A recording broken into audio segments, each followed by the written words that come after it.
Let's see this question. The question is match the following and choose the correct option.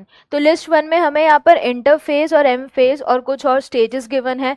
List 2 में हमें कुछ characteristics उनके given है जो मैच करने हैं. तो यहाँ पर जो कॉन्सेप्ट अप्लाई होगा, एक तो इंटरफेस और इंटरफेस की सारी स्टेजेस का कॉन्सेप्ट अप्लाई होगा. इसी के साथ साथ एक और एम फेज का कॉन्सेप्ट भी यहाँ पर अप्लाई होगा. तो अगर हम ऑप्शंस मैच करें तो सबसे पहला है इंटरफेस. इंटरफेस की अगर हम बात करें तो it is the resting phase of the cell cycle. पहले साइंटिस्ट ने जब सेल को स्टडी किया तो उसमें इंटरफेस में कोई भी मूवमेंट नहीं नजर आ रहा था क्रोमोसोम्स का. तो साइंटिस्ट को लगा कि सेल्स यहाँ पर अभी रेस्ट कर रही है, पर बाद में रियलाइज हुआ कि यहाँ पर सेल सबसे ज़्यादा मेटाबॉलिकली एक्टिव है. जो भी मटेरियल रिक्वायर्ड है डिवीजन के लिए वो यहाँ पर तैयार यानी प्रिपेयर किए जा रहे हैं.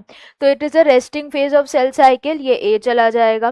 देन इसके बाद G2 फेज की अगर हम बात करें तो G2 phase it is the shortest phase of interface. G1, S और G2 सबसे ज़्यादा ड्यूरेशन G1 का, देन उसके बाद S फेज का, एंड सबसे शॉर्टेस्ट कौन सा हो जाएगा G2.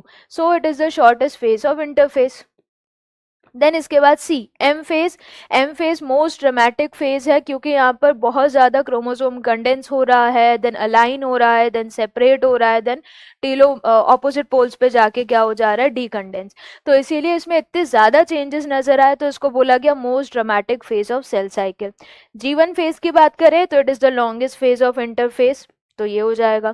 तो अगर हम यहाँ ऑप्शंस मैच करें तो ए का ऑप्शन है आर, देन इसके बाद बी का ऑप्शन है पी, तो ये गलत हो गया. ए का ऑप्शन आर, बी का ऑप्शन पी, देन इसके बाद सी का ऑप्शन है क्यू एंड डी का ऑप्शन है एस. तो करेक्ट आंसर यहाँ पर क्या हो जाएगा, ऑप्शन